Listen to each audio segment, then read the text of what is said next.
Hacemos lo mismo que los humanos. Agotamos los recursos del mundo y los consumimos. La diferencia es que nosotros lo hacemos más rápido y de forma más eficiente. Vivimos en tiempos donde el remake impera como una de las salidas más fáciles de las industrias culturales con tal de asegurar el éxito comercial. Aunque muchas veces solo centrándose en mejorar efectos o hacer peor algo que ya estaba bien. Hoy vamos a hablar de uno de los clásicos más importantes del horror y la ciencia ficción. Uno de esos casos extraños que usan la obra original como trampolín en una genuina labor de reinvención.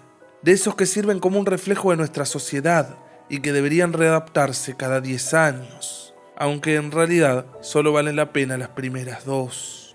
Hoy vamos a hablar de la sociedad y la cultura, de dobles y vainas, de enjambres y siliconización. Hoy vamos a hablar de los asaltacuerpos.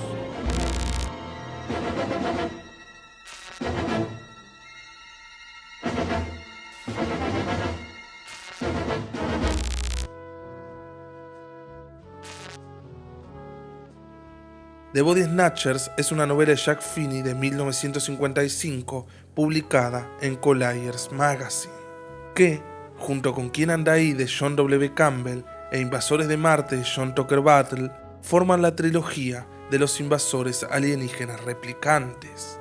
Pero acá no hay naves espaciales, rayos láser o monstruos tentaculares grotescos, sino una ciudad invadida secretamente por vainas emigrantes, capaces de engendrar una semilla de ser humano para duplicarlo con exactitud y así poder sobrevivir en nuestro planeta.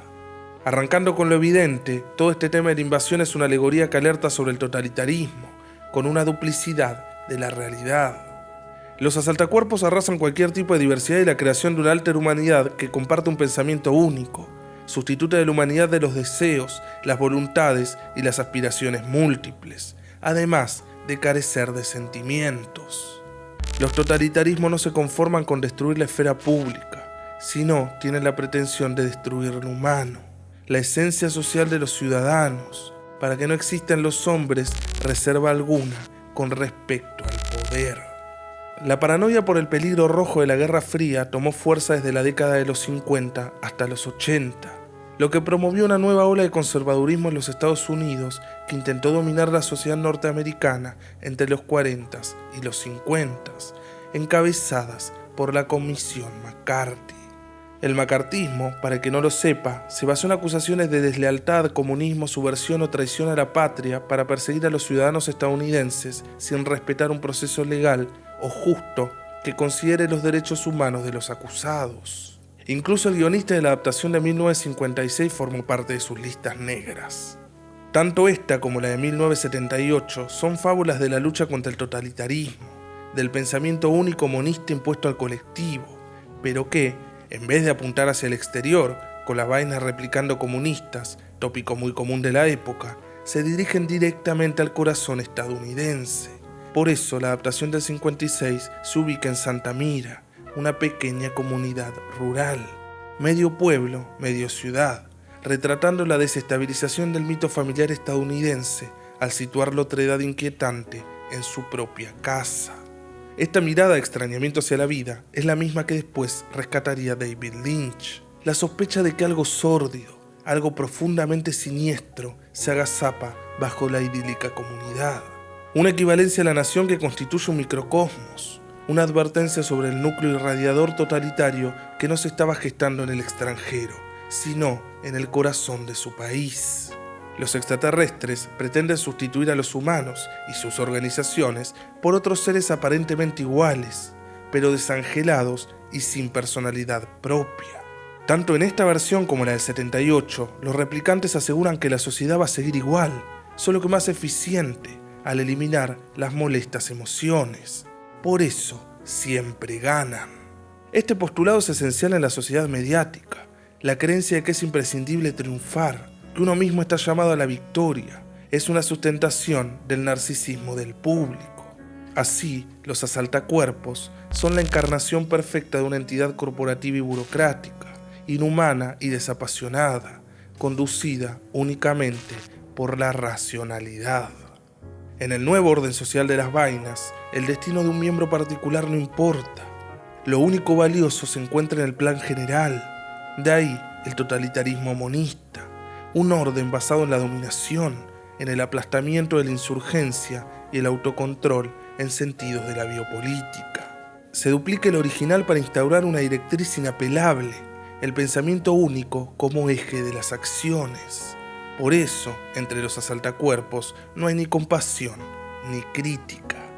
Es un retrato social deformado de las sociedades occidentales durante el periodo de posguerra, que desembocó en el neoliberalismo de los 80s. El precio a pagar por una sociedad regida por el pensamiento único. Tanto Santa Mira como San Francisco quedan ocupadas. Una fotocopia sin alma de lo anterior, un duplicado, una idea, el simulacro de lo real. Pero, ¿cómo interpretar esta metáfora hoy? ¿Cómo se produce el totalitarismo en el capitalismo? Si se me permite el atrevimiento de opinar cómo sería un nuevo remake, empecemos por donde nos quedamos. El actor Kevin McCarthy, de la del 56, aparece en la del 78 como un ciudadano aterrorizado que trata de advertir de la invasión en la ruta y muere arrollado. Como si el protagonista de la película de los 50 lograra sobrevivir este periodo, pero no superase la invasión de los 70s. La invasión se traslada de un pueblo simple y conservador del interior de Estados Unidos a San Francisco, California, la capital de la contracultura y los movimientos sociales y políticos. Sea por casualidad o premonición, si Santa Mira catapulta la invasión de un pequeño pueblo a una gran ciudad como San Francisco, y como dice Baudrillard, América entera se ha convertido en California, ¿qué mejor plataforma para catapultarlo al resto del mundo que Silicon Valley, la región sur de la bahía de San Francisco que engendró a los grandes de la tecnología que hoy dictan el devenir del mundo? Como señala Eric Sadin en La siliconización del mundo, Silicon Valley es el triunfo industrial más insolente de nuestra época. Esa tierra de buscadores de oro se convirtió en la posguerra en un centro de desarrollo del aparato militar y la informática. Pero hoy es sede de un frenesí innovador que declara obrar por el bien de la humanidad mientras define nuestra existencia con finalidades privadas. No hay que entender Silicon Valley como un territorio, sino como un espíritu en vías de colonizar el mundo llevado a cabo a través de numerosas misiones industriales, universidades, think tanks y por una clase política que incentiva la edificación de valleys en los 5 continentes, bajo la forma de ecosistemas digitales y de incubadoras de empresas startup. Silicon Valley organiza el mundo en función de intereses propios, al tiempo que nos hace creer que nunca hemos conocido un periodo de tiempo tan cool, tan colaborativo y tan creativo. Pero en realidad, la visión siliconiana se dirige hacia la obsolescencia del hombre, instituyendo una marcha automatizada del mundo, desterrando para siempre a su enemigo, el ser humano, y sus intolerables vulnerabilidades y límites. Como si la película fuese un oráculo de aquello que le deparaba San Francisco, la cuna de la contracultura y la psicodelia californiana se transformó en una institución del capitalismo tecnoliberal que persigue la abolición de la humanidad humana. Un modelo económico que a través de objetos conectados y la inteligencia artificial pretende extraer beneficios del menor de nuestros gestos, inaugurando un modelo civilizatorio basado en la organización algorítmica de la sociedad que atrae aparejada la prescindencia de nuestro poder de decisión. Emerge una suerte de fisiopsicoeconomía que se impregna de nuestros estados fisiológicos y psicológicos y que es capaz, en cada instante, de orientar, por el mayor bien posible, el curso de nuestra vida. Por eso, Bifo Berardi, en la fenomenología del fin, y muy en línea con Sadin, señala este totalitarismo a través de la diferenciación entre gobierno y gobernanza. Tradicionalmente, el concepto de gobierno implica la posibilidad de comprensión de los procesos sociales y las expectativas culturales, y la habilidad de la voluntad humana, ya sea despótica o democrática, de controlar los flujos de información, de modo que una parte relevante del conjunto social pueda ser controlada y dirigida. Pero la complejidad de la información ha ido creciendo a lo largo de la modernidad tardía y estallando finalmente en la era de las redes digitales. Culpa de esta proliferación, la intensidad y la velocidad de circulación de información social creció demasiado rápido para el conocimiento centralizado y el poder político, volviendo imposible un gobierno racional, porque no es posible ningún tipo de discriminación y determinación crítica en la secuencia de eventos. Así, como si de vaina se tratase, el gobierno es suplantado por la gobernanza, la concentración abstracta de funciones técnicas que reemplazan la elaboración consciente, la negociación social y la decisión democrática. Los agentes que entran en el juego social tienen que ser formateados y hacerse compatibles para poder empezar a interactuar, y los intereses y proyectos conflictivos tienen que doblegarse ante la racionalidad incuestionable de los algoritmos. La gobernanza reemplaza la voluntad política con un sistema de tecnicismos automáticos que fuerzan a la realidad a entrar en un marco lógico incuestionable. Estabilidad financiera, competitividad, reducción de los costos de trabajo, incremento de la productividad. Dogmas que no pueden ser desafiados ni cuestionados, porque están integrados en el funcionamiento de los sistemas de gestión técnica. Así, como en una secuencia que se repite en todas las versiones, uno de los personajes intenta convencer a otro, con el que le unía una relación íntima, de que se ponga a dormir sin recelar tanto, que cuando se despierte como asaltacuerpo no se iba a dar cuenta de nada, que recordaría lo mismo, solo que formando parte de una comunidad que no es tal, una fuerza compuesta por una única voluntad y pensamiento único. La película nos sugiere que, más que entes singularmente visibles, las víctimas pasan a formar parte de un enjambre o colmena, que implica una pluralidad de seres vivos que siguen las reglas que se hayan integradas en su sistema nervioso, recurriendo a atribuciones de significado comunes y automáticas, y a un comportamiento acorde. Por eso, para Bifo, a medida que el semiocapital introduce máquinas tecnolingüísticas en el flujo de comunicación, el cuerpo vivo de la sociedad se convierte en enjambre, un superorganismo que surge de la masa de organismos de insectos ordinarios. La colmena posee mucho más de lo que posee cualquiera de sus partes. Una partícula del cerebro de la abeja melífera opera con una memoria de 6 días. La colmena, como un todo, opera con una memoria de 3 meses, el doble del promedio de una abeja. Así, Kelly trata de trasladar este concepto al estudio de la informática social. De algún modo, también surge una mente global a partir de una cultura interconectada. La mente global es la unión de la computadora y la naturaleza, de teléfonos y cerebros humanos y más. Es una gran complejidad de aspectos indeterminados, gobernados por una mano invisible con vida propia. Nosotros, los humanos, no seremos conscientes de lo que la mente global pondere. Esto no es porque no seamos lo suficientemente inteligentes, sino porque el diseño de una mente no permite a las partes entender el todo. Los pensamientos de la mente global y sus acciones subsecuentes estarán fuera de nuestro control y más allá de nuestra comprensión. Este es el proceso que se desarrolló en las últimas décadas. Los sistemas sociales que incorporan info y biomáquinas se han vuelto demasiado complejos para que la inteligencia humana los pueda entender y para que la voluntad humana los pueda gobernar. Pero lo peor de este proceso es que los humanos ya no pueden detener las máquinas que crearon y corregir las elecciones que fueron programadas.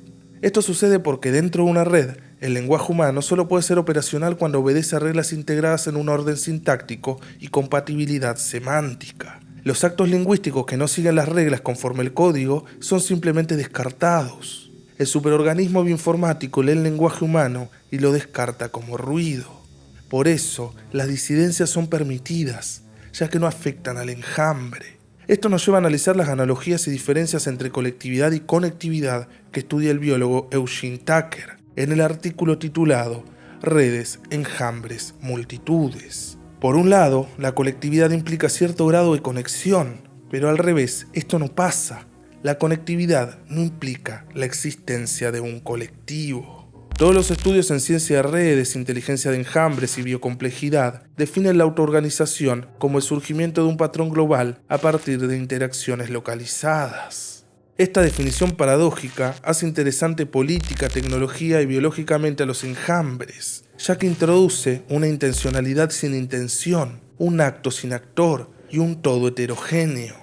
En los enjambres no existe un comando central, una unidad o agente que sea capaz de vigilar, supervisar y controlar su totalidad. Y sin embargo, sus acciones están dirigidas, su movimiento motivado y su patrón tiene un propósito. Esta es la paradoja de los enjambres. La organización no implica necesariamente una razón para su propia existencia, a no ser que la organización en sí misma sea la razón. Por eso, conectividad no implica colectividad. La colectividad tiene lugar bajo condiciones de conjunción, mientras que el enjambre es un cuerpo conectivo sin conjunción, sin colectividad afectiva consciente. La conjunción es la concatenación aleatoria, cuya única regla es el deseo. El agente conectivo o máquina debe reconocer una secuencia y llevar a cabo la operación prevista por la sintaxis general o sistema operativo. La traducción de posibilidades semánticas a alternativas binarias sintácticas en el proceso que conduce a la construcción de una red digital. No hay margen para la ambigüedad en el intercambio de mensajes. Así, la colectividad toma forma en la esfera de la conjunción, cuando los organismos conscientes y sensitivos entran en una relación recíproca de transformación mutua, que implica la ambigüedad y el cuestionamiento continuos. La conectividad, en cambio, es la implicación lógica integrada en las interfaces bioinformáticas del lenguaje tecnológico. De esta manera, la situación actual es tan devastadora como la del final del 78 y el final original del 56. Cuando la densidad y la velocidad de información son demasiado altas para la elaboración consciente, o sea, son más complejos, más conocimiento debe concentrarse hasta que el sistema deviene inaccesible en su totalidad. Y, en este supo de situaciones de alta complejidad, el cuerpo social se desconecta del cerebro social y la sensibilidad se desconecta del intelecto. La conciencia social se ve amenazada y se fragmenta de tal manera que la rabia contra la explotación se convierte en frustración y autodesprecio, y los procesos de subjetivación no encuentran el camino hacia la autonomía social. La invasión total es efectiva e inminente. La tierra entera cayó hace rato.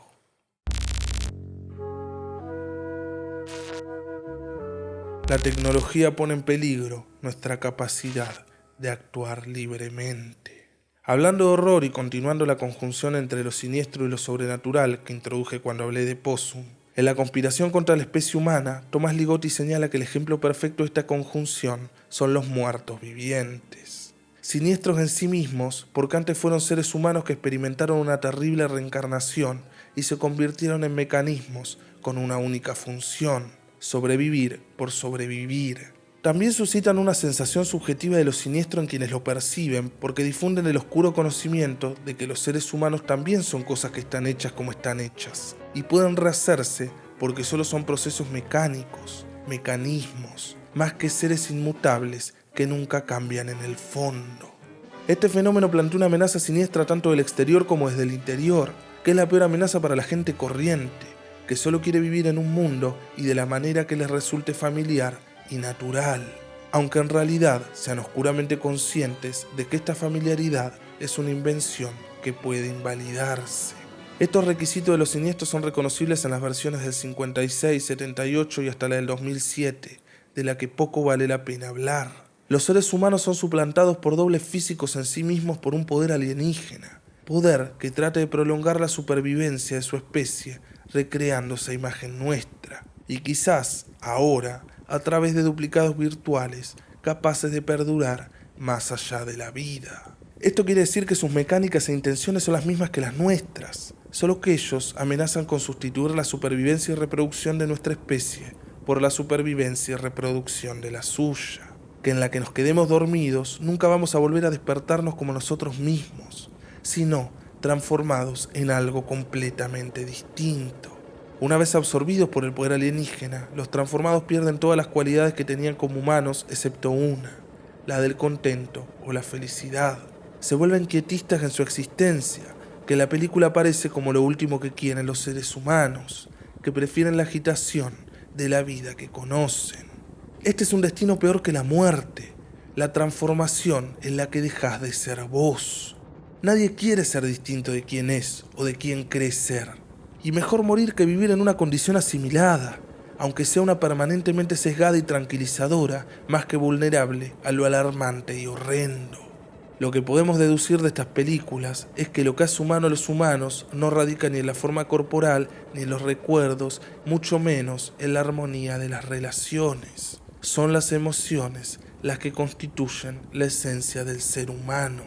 Se han dicho muchas cosas de la inteligencia artificial, en especial que iba eventualmente a volverse contra sus progenitores.